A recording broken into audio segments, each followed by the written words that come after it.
بشک فرمانبرین موصل هرج دسپیک هاتنا داعش و حتی نوکب تنه دو موچه ورگرتین و سدم نورگرتن موچه خواه حتی نوکه نزانن. جبر و چنده دخواز سروک وزیر عراق دکن که موچه وان بهت خرج کرن. جبر که اوان چه تاوانین اف چندت گل بهت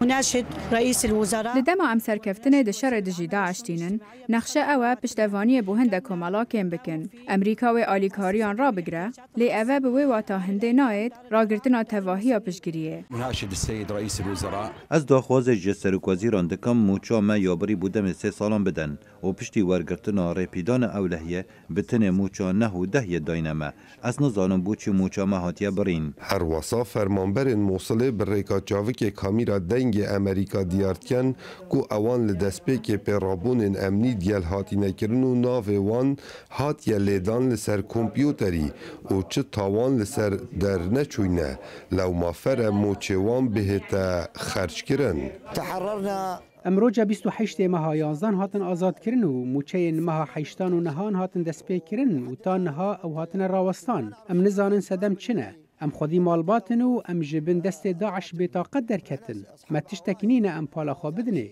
ده هیت زانین ریوبریا کرولالان و نابینان و مالا ایتیمان و گشت ریوبرین سر به وزارت کار و بارین جواکی لموصل موچه خو نورگرتیه و هرج دسپیک آزاد کرنا باجار موصل و حتی نوکه ابتن دو موچه ورگرتینه. کاوا عمر دنگ امریکا موصل